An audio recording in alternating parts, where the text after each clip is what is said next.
بهداية من فضل ربي يكسو الجمال ربوع قلبي.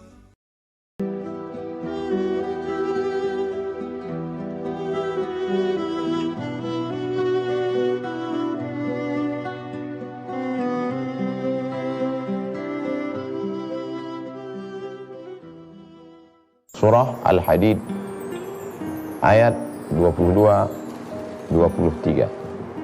Bunyi ayatnya, ma asaba min musibatin fil ardi. Tidak ada satupun asaba yang menimpa, yang terjadi, yang berlaku, min musibatin, suatu musibah. Musibah sudah jadi bahasa Indonesia. Fil ardi, di atas muka bumi ini. Segala musibah yang terjadi di atas muka bumi ini, bumi retak karena gempa, terjadi angin puting beliung, apakah meteor jatuh dari atas menimpa bumi, atau naik air laut ke pantai menyapu kota, hancur semuanya. Ini sudah diberitahukan Allah Subhanahu wa taala bagaimana sikap kita menerimanya. Ma asaba min musibatin fil ardi.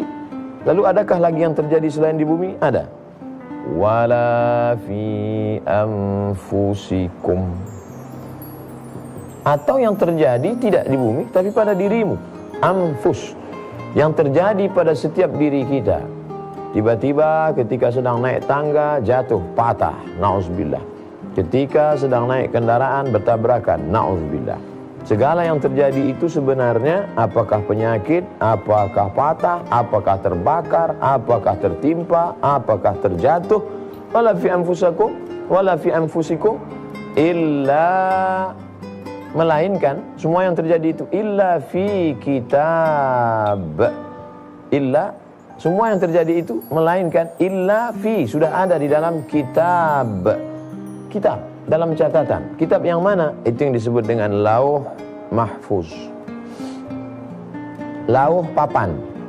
Papan, seperti ini papan. Mahfuz yang dijaga oleh para malaikat. Lauh mahfuz. Sudah tertulis dalam lauh mahfuz. Illa fi kitab qabla an nabra'aha.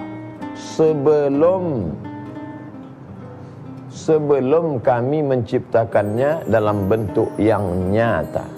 Sebelum ada terjadi dalam bentuk yang nyata, zahir kita lihat ini, dia sudah tertulis di lauh mahfuz. Sulitkah bagi Allah?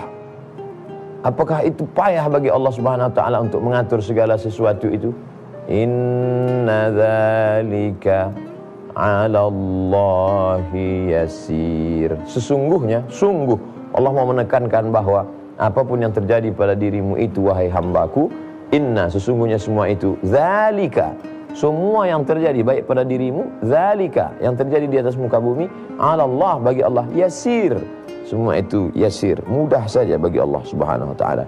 Tidak ada yang sulit, seperti membolak-balikkan telapak tangan, seperti membolak-balikkan duit logam yang dimainkan di antara jari jemari. Begitulah mudahnya bagi Allah Subhanahu wa taala. Apa yang dapat kita ambil pelajaran dari sini? Bahwa kita sebagai orang yang beriman mengetahui bahwa dunia alam semesta ini diatur oleh Allah Subhanahu wa taala. Orang kalau sampai pada tingkat iman, keyakinan kuat seperti ini, maka dia tidak akan stres, dia tidak akan depresi. Bayangkan dulu yang membeli tanah itu dia, yang mencari arsiteknya dia, yang mengukurnya, mengurusnya ke Badan Pertanahan Nasional dia juga. Tiba-tiba setelah dibangun, untung tak dapat diraih, malang tak dapat ditolak. Tiba-tiba terbelah dan masuk, hilang, gempa bumi. Itu orang kalau tidak kekuatan keyakinan, itu bisa ngomong sendiri, bisa gila, bisa hang, bisa error. Oleh sebab itu, apa yang dapat membuat dia sabar? Apa yang membuat dia menjadi kuat? Makanya dalam Islam diyakini ada 6 rukun iman. Antu'mina billah, percaya kepada Allah, wa malaikatihi, malaikat, wa kutubihi, kitab-kitab, wa rusulihi, rasul-rasul, wal yaumil akhir, hari kiamat, wa biqadri khairihi wa syarrihi, percaya kepada takdir. Makanya ada istilah maktub. Maktub sudah tertulis. Sudah tertulis di Lauhil Mahfuz. Semua ini sudah tertulis di Lauhil Mahfuz. Tapi jangan sampai ini menyebabkan orang menjadi apatis. Jangan sampai menyebabkan orang menjadi jabariyah. Na'udzubillah. Kita tetap berusaha, kita tetap berbuat, tapi apapun yang terjadi kita yakini bahwa ada ketetapan Allah Subhanahu wa taala setelah adanya usaha. Adapun orang yang tidak mau berusaha, tidak mau berikhtiar, ketika dia ditanya, "Kamu tidak berbuat?" Semua sudah tertulis di Lauhil Mahfuz. Nah, ini juga tidak benar. Oleh sebab itu maka ayat ini amat sangat ampuh ketika kita sedang menjenguk sahabat, kerabat, jamaah, kawan yang sedang ditimpa musibah. "Kamu kenapa?" "Saya lesu nih Ustaz, sudah begini keadaannya." "Apa yang terjadi?" "Tiba-tiba saja datang menggulung ombak besar dari tepi pantai. Tiba-tiba saja habis kebun kelapa kami, habis rumah kami, habis semuanya, tinggal sebatang kara." Maka kita bacakan, "Ma asaba min musibatin fil ardi." Tidak ada satupun musibah yang terjadi di atas muka bumi. Ketika kita jenguk sahabat kawan kita, apa yang terjadi? Tiba-tiba saja kena kanker, cancer, stadium 4. Apa yang terjadi? Wala fi anfusikum. Apa yang terjadi pada dirimu ini sesungguhnya adalah illa fi kitab. Semuanya sudah tertulis di Lauhil Mahfuz sebelum dalam nabra'aha. Makna nabra'aha nuzhiraha. Makna nuzhiraha dalam bentuk nyata, dalam bentuk terlihat secara nyata. Inna dzalika 'ala Allah yasir, itu mudah bagi Allah. Maka sampaikanlah, ma yusibul mu'min min nasabin wala wasabin wala saqamin wala syaukin yastakuha. Sakit duri yang menusuk tapak kaki, illa kaffarallahu anhu biha sayyi'atuh. Sesungguhnya begitu cara Allah Subhanahu wa taala untuk menghapus, untuk membersihkan segala silap, salah dan dosa. Oleh sebab itu tidak ada cara lain kecuali berserah kepada Allah dan berhusnuzan atas ketetapan yang sudah diberikan Allah Subhanahu wa taala. Memang sebagian orang yang hanya membaca itu sulit, tidak sama dengan orang yang merasakan. Ayat ini akan terasa oleh sahabat-sahabat, saudara-saudara kita yang ditinggal di suatu kawasan daerah pernah tertimpa musibah. Bagaimana ketika pergi berangkat bekerja membawa kunci rumah, ketika pulang tinggal kuncinya saja yang selamat, hilang rata dengan tanah, apanya pun tidak ada lagi. Itu kalau tidak kuat mentalnya, itu yang akan senyum sendiri, akan bicara sendiri. Tapi ketika kekuatan diberikan Allah Subhanahu wa taala, saudaraku, sahawanku, sahabatku, ma asaba min musibatin fil ardi, segala yang terjadi di atas muka bumi yang kau lihat ini, wala fi anfusikum, penyakit yang datang silih berganti, illa fi kitabin, itu semua sudah tertulis di Lauhil Mahfuz, min qabli an nabra'aha, sebelum kami, kata Allah Subhanahu wa taala. Lagi-lagi Allah mengatakan kami. Apa guna kami di sini? Untuk menunjukkan litazim, kami yang besar dan kuasa. Apa yang menimpamu itu sesungguhnya kecil, tak ada apa-apanya. Sebelum dia ada di alam nyata, apa yang pertama kali diciptakan Allah Subhanahu wa taala? Nun wal qalami wa ma yasturun. Lalu Allah memerintahkan qalam, wahai qalam. Qalam artinya pena. Wahai qalam, uktub. Wahai qalam, wahai pena, tulislah. Maka pena pun menulis di atas Lauhil Mahfuz. Dia pun menulis akan terjadi demikian, demikian, demikian. Maka kemudian dalam ketetapan Allah Subhanahu wa taala, innallaha katabal maqadir, dalam kitab Sahih Muslim, sesungguhnya Allah Subhanahu wa taala sudah menetapkan takdir ketetapan di Lauhil Mahfuz. Sejak kapan? 50,000 sanah, 50.000 tahun qabla an yakhluqas samawati wal ard, sebelum Allah menciptakan langit dan bumi. 50.000 tahun sebelum itu sudah ditetapkan Allah Subhanahu wa taala. Maka tidak ada jalan cara lain selain menerima itu dengan rasa ridha, menerima itu dengan penuh kepasrahan, diserahkan kepada Allah Subhanahu wa taala. Inna salati ibadahku, salatku, wa nusuki, semua ibadah pengabdianku, wa mahyaya, hidupku, wa mamati, matiku lillah. Sedangkan hidup dan matiku saja kuserahkan pada Engkau ya Allah, apalagi hartaku, apalagi rumahku, apalagi benda yang aku miliki. Tapi tentu mengucapkan ini tidaklah semudah yang mengalami. Kita pun bisa berkata demikian karena bukan kita yang mengalami. Kurang hebat apalagi Sayyidina Umar ibn al-Khattab ketika meninggal Nabi Muhammad SAW. Ini terjadi bukan pada musibah pada bumi, tapi pada anfus, pada diri. Karena nyawa hilang melayang. Datang Sayyidina Umar bin Khattab menghunuskan pedang. Siapa yang mengatakan Muhammad sallallahu alaihi wasallam sudah mati, fa'adrib unuqahu, maka aku akan pancung kepalanya. Siapa yang bisa menyadarkan? Siapa yang bisa membacakan ayat-ayat? Bukankah Umar bin Khattab hafal ayat-ayat ini? Tapi kemudian ternyata cinta, al-hubbu yu'mi wa yusib. Cinta itu membuat orang buta, cinta itu membuat orang tuli. Sampai akhirnya datanglah Sayyidina Abu Bakar Siddiq membacakan ayat, wa ma Muhammadun illa rasul. Muhammad sallallahu alaihi wasallam itu bukan Tuhan, dia hanya seorang rasul. Qad khalat min qablihi rusul. Sebelum dia sudah ada rasul-rasul sebelumnya dan meninggal dunia. Adam, Idris, Nuh, Salih, Ilyas, Ilyasa, Zakaria, Musa, Ibrahim alaihissalam sudah meninggal dunia. Afa immata, kalau Muhammad sallallahu alaihi wasallam meninggal dunia, au qutila, atau dia dibunuh dalam perang, inqalabtum ala aqabikum, apakah kamu akan berbalik kepada agama yang lama? Na'udzubillah. Jatuh pedang Sayyidina Umar ibn Khattab mendengar bacaan ayat Al-Quran yang dibacakan oleh Sayyidina Abu Bakar Siddiq radhiyallahu an. Artinya apa? Ketika pukulan musibah itu datang, maka datang saudara membacakan ayat ini. Kitalah yang membacakan ayat ini. Sabar wahai saudaraku, karena sesungguhnya sudah tertulis di Lauhil Mahfuz. Tidak ada yang dapat kau lakukan kecuali menerima, kecuali ridha. Adakah yang lebih besar daripada surga? Ada. Surga yang mengalir di bawahnya jannatin tajri min tahtihal anhar, tapi di ujung ayat itu apa? Wa ridwanum minallahi akbar. Ridwan, ridha dari Allah, itu yang lebih besar. Siapakah yang bisa mendapatkan ridha Allah Subhanahu wa taala? Yang mendapatkan ridha Allah hanya orang yang ridha menerima keputusan ketetapan yang sudah tertulis di Lauhil Mahfuz. Makanya dalam sebuah hadis qudsi dikatakan, man lam yasbir bi balai, siapa yang tidak sabar dengan ujian yang aku berikan, walam yarda bi qada'i, tidak ridha menerima takdir yang sudah aku tetapkan, falyatlub rabban siwaya, carilah Tuhan selain aku.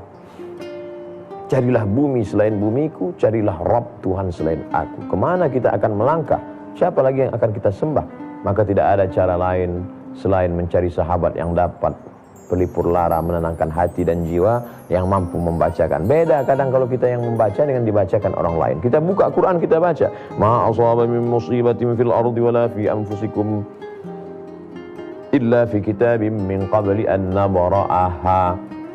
Tapi ketika dibacakan orang lain, oh ternyata ada ketenangan, ada doa, ada harapan. Manusia ini ada jiwa di dalamnya. Al-arwahu junudun mujannada. Roh-roh itu ketika bertemu dia seperti bala tentara, pasukan-pasukan yang ketika dia berkumpul beramai, maka ada kekuatan yang luar biasa. Itu makanya kita disuruh iyadatul marid, mengunjungi saudara yang sedang sakit, memberikan kesabaran. Assalamualaikum warahmatullahi wabarakatuh. Waalaikumsalam. Apa kabar? Ini saya sedang diuji Allah SWT. Sabar. Ini belum ada apa-apanya. Ini sudah ditetapkan Allah Subhanahu wa taala. Ini adalah salah satu ujian iman, dan dengan ini pula Allah ingin menghapuskan segala silap dan salah. Ada kalanya ujian itu untuk menghapuskan silap dan salah dosa kita. Ada kalanya pula dia akan mengangkat derajat kita. Ada yang lebih hebat pahalanya daripada haji dan umrah, lebih hebat daripada puasa di bulan Ramadan, lebih hebat daripada mati jihad fisabilillah. Apa itu? Sabar. Sabar menerima ujian di atas muka bumi, sabar menerima yang terjadi pada diri, maka pada saat itu innama yuwaffas sabiruna ajrahum bighairi hisab. Allah Subhanahu wa taala berikan balasan bagi mereka bighairi hisab, tidak dapat dihitung, tidak dapat dikira, balasan yang hanya Allah Subhanahu wa taala saja yang tahu. Kalau haji mabrur, jelas balasannya. Wal hajjul mabrur, haji yang mabrur, laisa lahu jazaa illal jannah, tidak ada balasan kecuali surga. Kalau masalah jihad fisabilillah, jelas tidak akan merasakan sakratul maut, tidak akan merasakan azab kubur, tidak akan merasakan hisab, langsung saja masuk ke surga. Disebutkan balasannya.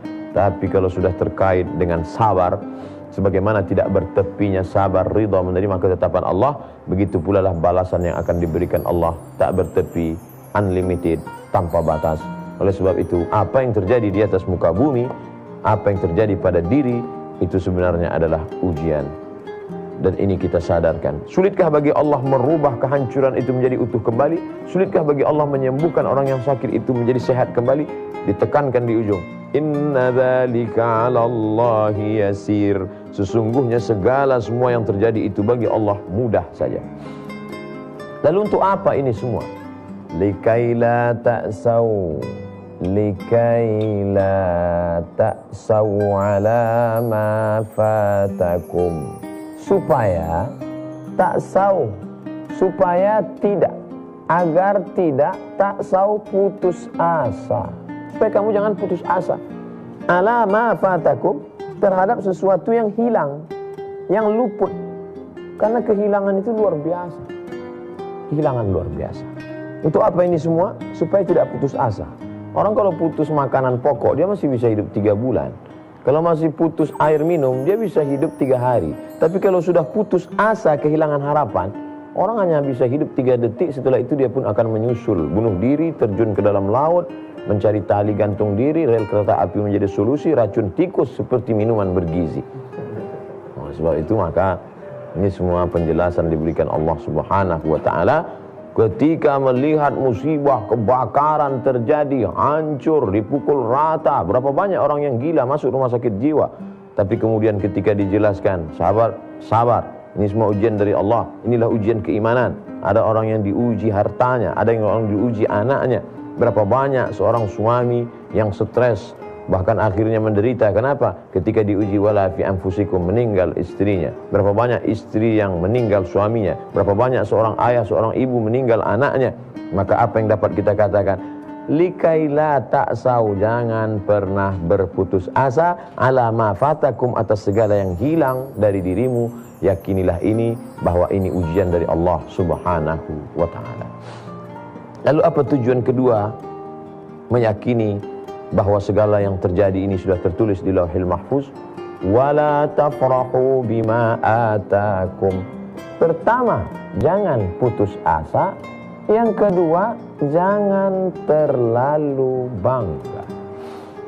Hidup ini 2, ke atas, ke bawah. Kita sedang berada punya nikmat. Ke atas ketika diberikan kelebihan, ke bawah ketika ditarik. Ketika nikmat itu ditarik, maka kita putus asa.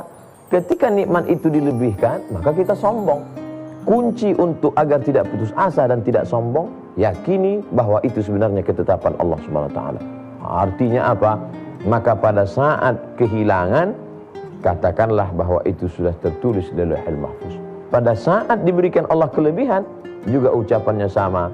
La tafrahu, jangan angkuh, jangan sombong, jangan terlampau bahagia berlebihan, jangan euforia sesaat. Ala bima atakum, atas apa yang pernah diberikan Allah, apa yang dipinjamkan Allah kepada engkau. Mengapa demikian? Ditutup ayat ini dengan kalimat wallahu la yuhibbu. Allah tidak suka kepada siapa? Kulla mukhtalim fakhur. Kulla mukhtal, semua orang yang angkuh, fakhur, sombong, membanggakan diri. Semua harus diserahkan kepada Allah Subhanahu wa ta'ala.